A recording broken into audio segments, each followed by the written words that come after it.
Baiklah, saya akan menjelaskan materi tentang teori-teori perkembangan sosio-emosi pada masa dewasa akhir.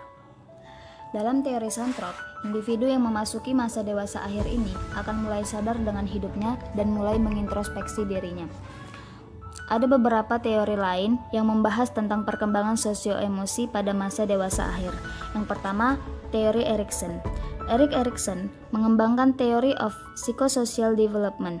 Dalam teori Erikson, perkembangan yang terjadi pada masa dewasa akhir adalah integritas versus kepuasan, yaitu tahapan terakhir dari teori perkembangan psikososial menurut Erik Erikson. Tahap ini melibatkan refleksi terhadap masa lalu dan bagaimana individu menyimpulkan secara positif pengalamannya atau menyimpulkan bahwa kehidupannya belum dimanfaatkan dengan baik. Kemudian, yang kedua, teori aktivitas. Teori aktivitas menyatakan bahwa pada orang usia lanjut, semakin besar aktivitas dan keterlibatan mereka, semakin puas mereka dengan kehidupannya. Kemudian, yang ketiga, teori selektivitas sosio-emosi. Dalam teori ini menyatakan bahwa orang lanjut usia akan lebih selektif dalam memilih jaringan kerja sosialnya karena mereka sangat mementingkan kepuasan emosional. Orang dewasa yang lebih tua seringkali meluangkan lebih banyak waktu bersama individu-individu yang sudah dikenal dan menyenangkan. Kemudian yang keempat, teori optimalisasi selektif melalui kompensasi. Teori ini menyatakan keberhasilan di usia lanjut berkaitan dengan 3 faktor, yaitu selektif, optimalisasi, dan kompensasi. Selanjutnya, kepribadian, diri, dan masyarakat. Nah, menurut Robert dan kawan-kawan, orang dewasa lanjut usia lebih berhati-hati dan ramah dibandingkan orang dewasa muda dan paruh-baya. Nah, sebuah studi lainnya menemukan 2 dari 5 faktor besar kepribadian terkait dengan kematian orang dewasa lanjut usia itu dengan kehati-hatian yang rendah dan neurosisme yang tinggi terkait dengan risiko kematian yang tinggi. Jadi orang dewasa lanjut usia yang memiliki neurosisme yang tinggi dan hati-hatinya lebih rendah, maka itu akan meningkatkan risiko kematian. Berkaitan dengan pandangan hidup dan juga emosi, dengan risiko kematian pada orang-orang dewasa lanjut itu juga berkaitan. Orang dewasa lanjut yang memiliki emosi negatif tidak hidup selama seperti orang lanjut usia yang memiliki emosi positif. Nah, orang lanjut usia yang lebih optimis dan memiliki pandangan hidup yang positif itu hidupnya lebih lama dibandingkan rekan-rekannya yang pesimis dan memiliki pandangan negatif mengenai hidup. Di bagian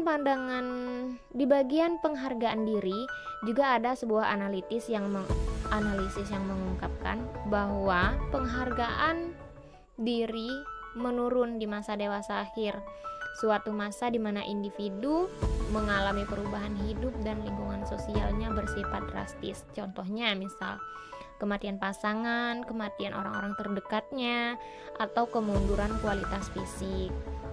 Nah, di bagian kendali diri juga menurut Lewis di sini, meskipun orang lanjut usia menyadari bahwa kemunduran-kemunduran yang dialami terkait usia, sebagian besar dari mereka masih dapat mempertahankan kendali-kendali dirinya secara aktif.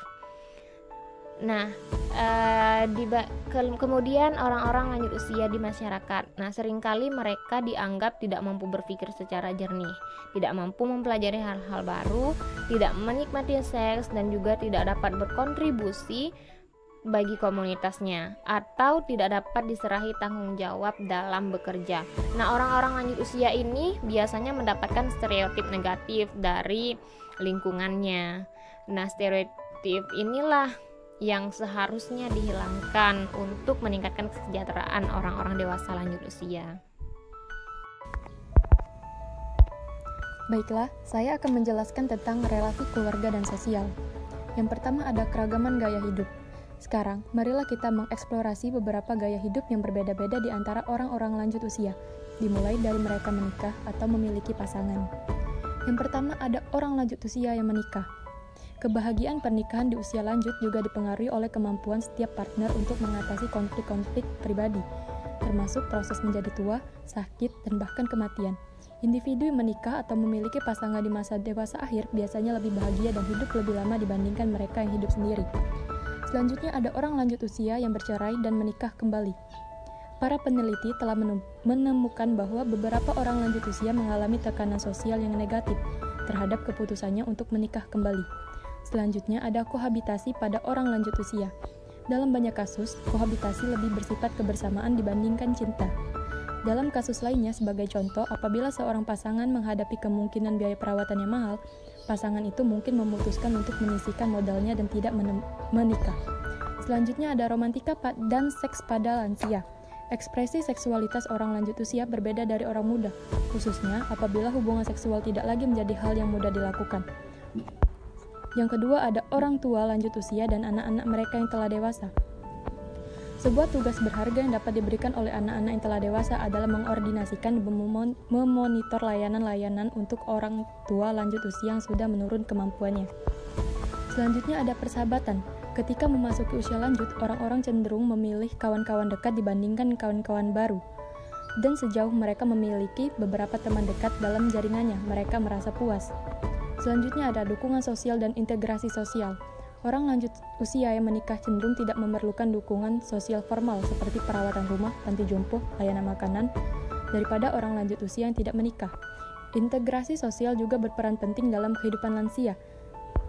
Terakhir ada altruisme dan kerja sukarela. Terdapat suatu persepsi umum bahwa orang-orang lansia sebaiknya dibantu dan bukan membantu orang lain. Satu kemungkinan alasan orang lanjut usia adalah bahwa membantu orang lain dapat mengurangi hormon stres, sehingga menghasilkan jantung yang sehat dan sistem imunitas yang lebih baik. Baiklah, itu saja yang dapat saya sampaikan. Terima kasih. Baiklah, saya akan melanjutkan pemaparan materi yaitu mengenai etnis, gender, dan budaya. Pertama adalah etnis. Salah satu yang mendapatkan perhatian khusus dari orang lanjut usia adalah dari etnis minoritas. Banyak pekerja dari etnis minoritas yang tidak pernah menikmati jaminan sosial dan asuransi kesehatan, di mana penghasilan mereka dipotong untuk itu, karena mereka meninggal sebelum mencapai usia yang memenuhi syarat untuk memperoleh manfaat tersebut. Yang kedua adalah gender. Beberapa ahli perkembangan percaya bahwa terjadi penurunan feminitas pada perempuan dan penurunan maskulinitas pada laki-laki saat mereka memasuki masa dewasa akhir. Dan yang terakhir adalah budaya. Analisis terbaru mengidentifikasi bahwa ada 3 faktor berikut yang penting dalam menjalani kehidupan yang baik sebagai orang lanjut usia. Pertama, kesehatan, kedua, keamanan, dan 3 adalah ikatan keluarga atau dukungan. Terdapat 7 faktor juga yang paling dapat memprediksi status yang tinggi untuk orang-orang lanjut usia di sebuah budaya. Yang pertama adalah orang lanjut usia memiliki pengetahuan berharga. Kedua, orang lanjut usia mengendalikan sumber daya keluarga. Ketiga, orang lanjut usia diizinkan untuk terlibat dalam fungsi-fungsi yang berguna dan bernilai selama mungkin. Keempat adalah terdapat komunitas, peran sepanjang masa hidup. Kelima, perubahan peran yang terkait dengan usia melibatkan tanggung jawab, otoritas, dan kapasitas sebagai penasehat yang besar. Keenam, keluarga besar merupakan suatu budaya dan orang lanjut usia diintegritaskan dalam keluarga besar. 7. Secara umum penghormatan kepada orang lanjut usia lebih banyak dijumpai di banyak budaya kolektif seperti Cina dan Jepang dibandingkan di budaya individualis seperti Amerika Serikat. Meskipun demikian, beberapa penelitian menemukan bahwa perbedaan kolektivitas atau individualistis terdapat orang-orang lanjut usia tidaklah sebesar yang biasanya diyakini. Dalam beberapa kasus, orang-orang lanjut usia yang tinggal di dalam budaya individualistik juga dihormati. Baiklah, materi selanjutnya yaitu proses masa tua yang berhasil. Penuaan yang sukses atau successful aging. Successful aging adalah suatu kondisi di mana seorang lansia tidak hanya berumur panjang, tetapi juga umur panjang dalam kondisi sehat, sehingga memungkinkan untuk melakukan kegiatan secara mandiri, tetap berguna dan memberikan manfaat bagi keluarga dan kehidupan sosial. Orang lanjut usia yang berolahraga secara teratur, keluar dan menghadiri berbagai pertemuan, berpartisipasi dalam aktivitas keagamaan, dan berlibur, akan lebih puas dalam menjalani kehidupannya dibandingkan mereka yang memisahkan diri dari masyarakat. Proses masa tua yang berhasil juga melibatkan penghayatan bahwa seseorang mampu mengendalikan lingkungannya. Jadi, dapat disimpulkan bahwa penuaan yang sukses atau successful aging adalah penuaan pada lanjut usia yang mengalami suatu kondisi yang fungsional dan maksimum atau optimal, tercegah dari berbagai penyakit, serta fungsi kognitif yang tinggi, sehingga memungkinkan lanjut usia dapat menikmati masa tuanya dengan penuh makna, membahagiakan, berguna, dan berkualitas, serta tetap berperan aktif dalam kegiatan sosial. Sekian